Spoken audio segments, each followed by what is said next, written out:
ఒకవేళ సరెండర్ చేస్తే వాళ్ళ పిల్లవాడిని వాళ్ళ ఇంట్లో పెట్టుకొని పోలీసులను పిలిపించి అప్పచెప్తారు. అప్పజెన్షన్ మీ ఇల్లా నా ఇల్లా? రోడ్డు మధ్యలో పోలీసులు నాకాబందీ చేసి వెహికల్స్ని చెక్ చేస్తున్నప్పుడు అప్పా జంక్షన్లో బండి భగీరథ పోలీసులకు చిక్కిండు. ఇది మా పోలీసులు నాకు చెప్పింది. నిజంగానే అతన్ని సరెండర్ చేసేది ఉంటే అతను ఎక్కడున్నాడో అక్కడికి ఈడ మా అబ్బాయి ఉన్నాడు, మీరు వచ్చి పోలీసులు ఇతన్ని సరెండర్ చేసుకోండి అని చెప్పిండ్రు అనుకోండి, అప్పుడు మనం సరెండర్ అనుకోవచ్చు.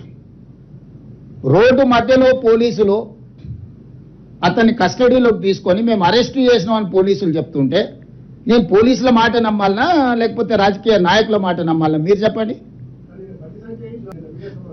నేను అనేది ఏంటంటే అతను దగ్గరుండే పంపించి ఉండొచ్చు, నేను దగ్గర ఉన్నాడా లేడా అనేది నేను గవా కాదు. అతను ఏం చెప్తే అదే నిజం. ఏంటంటే వాళ్ళిద్దరు ఒక దగ్గర ఉన్నారా లేదా, 5 రోజులు అబ్స్కాండ్ అయినప్పుడు తండ్రి కొడుకులు ఒకే ఇంట్లో ఉన్నారా లేరా, ఇది కాదు కదా. మేము చాలా సిస్టమేటిక్గా విశ్లేషించుకొని కంప్లైంట్ వచ్చిన వెంబడే ఎఫ్ఐఆర్ చేసి ఒక పద్ధతి ప్రకారం ఈరోజు ప్రభుత్వం చర్యలు తీసుకున్నది. మా చర్యల్ని ప్రజలు కానీ కోర్టు కానీ ఎవరు తప్పుపట్టలే. కేటీఆర్ జడ్జిగా, ఆర్ఎస్ ప్రవీణ్ కుమార్ ఐఓగా ఈయన విచారణ చేసిండు, ఆయన శిక్ష విధించేసిండు. అసలు ఏం సిగ్గు కూడా పడారంటే అసలు ఇంత సిగ్గు తప్పిపోయింది వీళ్ళనంటే నాకు అర్థమే అవుతలేదు. ఇప్పుడు ప్రభుత్వానికి పోలీసులకు చట్టాలు ఉన్నాయి. ఫోక్సో కేసులా ఫిర్యాదు రాగానే ఎఫ్ఐఆర్ చేయాలా? 0 మీద ఎఫ్ఐఆర్ చేసినాం. ఎఫ్ఐఆర్ చేసిన తర్వాత పేరెంట్స్ స్టేట్మెంట్ చేసినాం. 24 అవర్స్లో అమ్మాయి స్టేట్మెంట్ రికార్డ్ చేయాలి.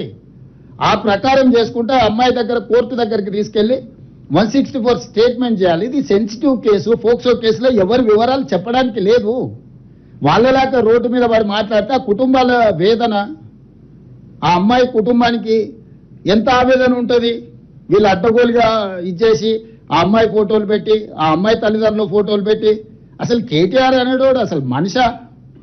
ఎవడన్నా మనిషి ఇట్లా వ్యవహరిస్తాడానికి? రాజకీయాలు కావాలంటే ఎన్నికల్లో కొట్లాడు, ఎన్నికల్లో ఓడించు. రాజకీయాలాగా చూడాలి, సమస్యను సమస్యలాగా చూడాలి.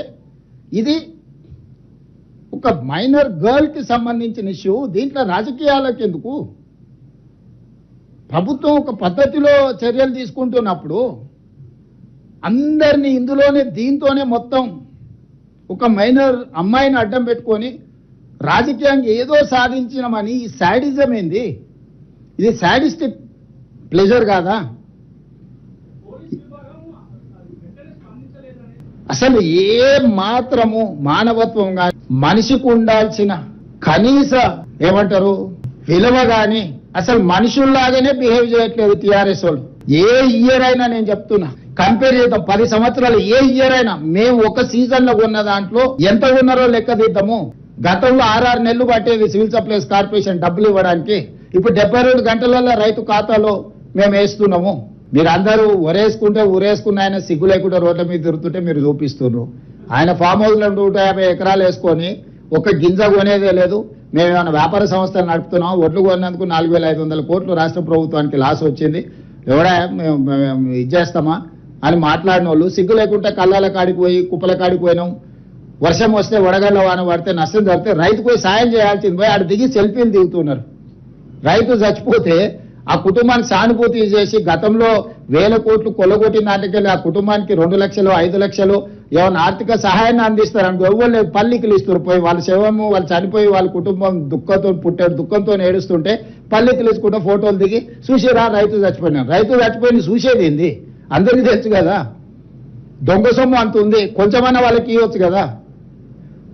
అసలు ఏ మాత్రము మానవత్వం కానీ మనిషికి ఉండాల్సిన కనీస ఏమంటారు విలువ కానీ అసలు మనుషుల్లాగానే బిహేవ్ చేయట్లేదు టీఆర్ఎస్ వాళ్ళు.